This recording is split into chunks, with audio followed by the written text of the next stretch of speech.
Hey everybody, my name is Nevyn and I would like to welcome you to Indie Bytes here on pixelattack.net. Today's game is Chroma Squad, and let's go ahead and get started. Chroma Squad is a Kickstarter-funded turn-based tactical RPG by Behold Studios. It's a studio based in the capital of Brazil.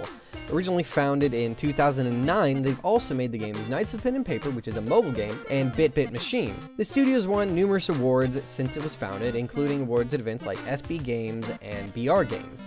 In 2011, the studio actually officially closed, though a few devs stuck around working on projects, and with that small crew, they worked in a bookstore to create Knights of Pen and Paper, which actually went on to win some awards at IGF in the year 2013. Nowadays, the studio mainly works on indie games for the Steam and mobile platforms, but they're also working on games for consoles on the side. Heavily inspired by 80s and 90s era sentai TV shows, specifically Flashman, Changeman, Jaspion, and various Kamen Riders. From the developer's childhood days, Chroma Squad follows the story of 5 lifelong stuntmen and/or women, aliens, beavers, and even robots, all depending on how you set up your team, on a Power Rangers-like TV series, who've frankly gotten fed up with their jerkhole of a director and decide to start their own studio and create their own series. Starting with just your uncle's warehouse to record in, and a bunch of scraps, you'll work your way up in production value, grow a fan base, and save the universe. Or you'll play people who save the universe on TV, whatever, it's the same stuff. Though Chroma Squad is clearly a labor of love, with plenty of thought put into visuals, audio, and the game mechanics behind actual tactical combat, it doesn't quite reach the brilliant levels of quality it could, and it manages to simply be good, charming fun. It has plenty of mechanics, and the base for an amazing game is there, but it falls flat in a few minor areas, keeping it from being as good as it could be. As I mentioned before, Chroma Squad is heavily inspired by the 90s TV series Power Rangers and, by extension, the many other series in the sentai genre that never actually aired stateside. The majority of the game's charm comes from the dialogue between characters that both references and takes digs at the source material, while also making some pretty funny behind-the-scenes kind of jokes about editing or about staffing or about picking people to be on a show, even about costumes. The real meat and potatoes of Chroma Squad is the missions, or the episodes that you'll play through in the form of top-down tactical combat, kind of like Fire Emblem, but with each character having their own unique abilities that you can activate and then are put on cooldowns. As you're playing the level, the characters are actually filming the next episode of their TV series. The better you do in a mission, the larger your audience will grow and the more money you'll get.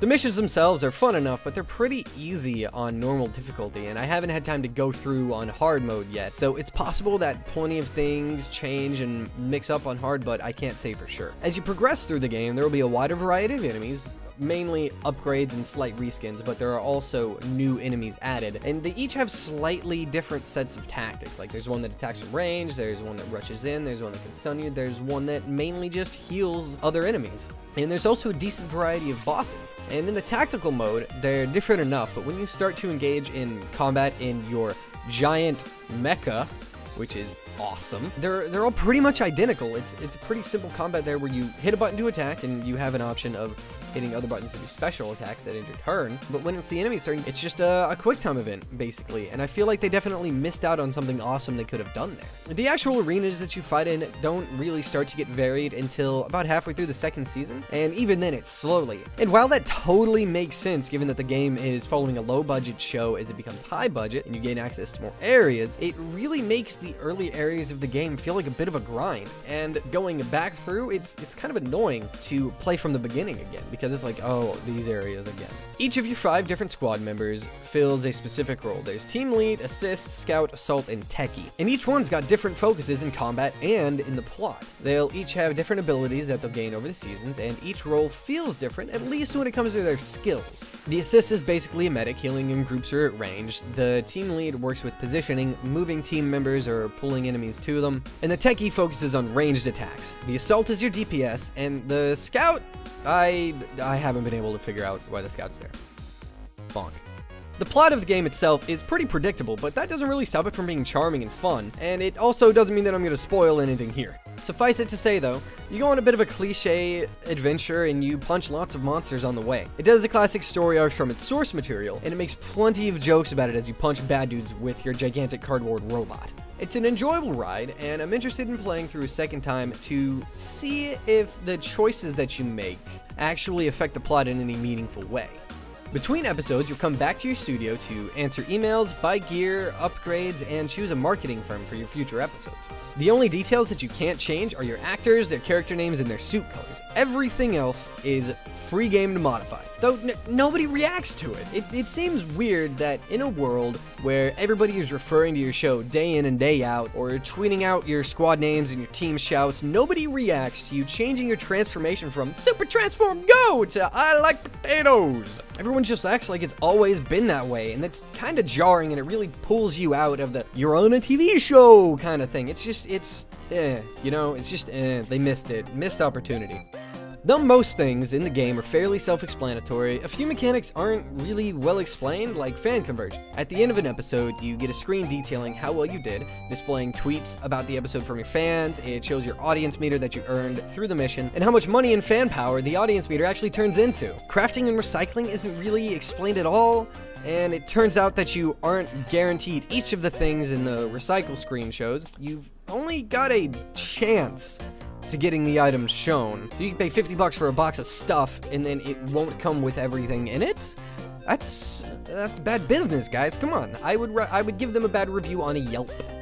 The email interactions with fans are fun, and they add on to the whole "this is a TV show" shtick fairly well, apart from the thing I mentioned earlier about changing show details. But I've yet to actually tell if the choices that you make in the email details change anything in the plot. It seems like they do, but I can't say too much more without spoiling details other than, I don't know, I'm gonna have to check more.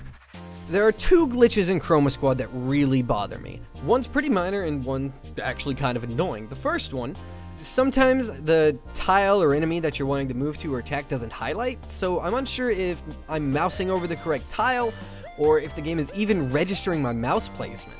The other more major glitch is that your mecha configurations don't actually save right. I could be missing something, but I've changed the arms on my mech multiple times only to have it not be there when I get into a kaiju fight portion of an episode.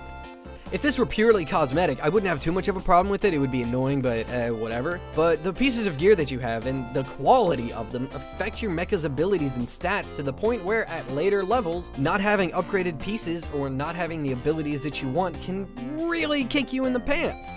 As a love letter to old Sentai and Kamen Rider shows, Chroma Squad does an amazing job, and it's even got me wanting to go back and finishing a series one of my friends recommended to me. As a game, it's got some places that it could improve, but it's definitely still worth giving a go if you're at all fans of shows like Power Rangers, and you like games like Fire Emblem or Final Fantasy Tactics, or maybe even if you like some management sims. You can snag Chroma Squad on Steam for about $15. The soundtrack is an additional $5, I believe.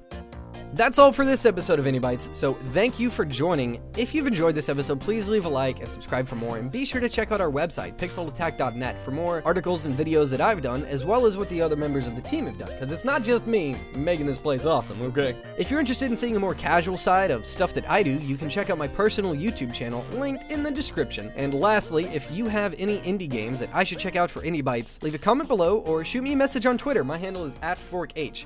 That's it. I'll see you guys next time. Bye! For the love of games!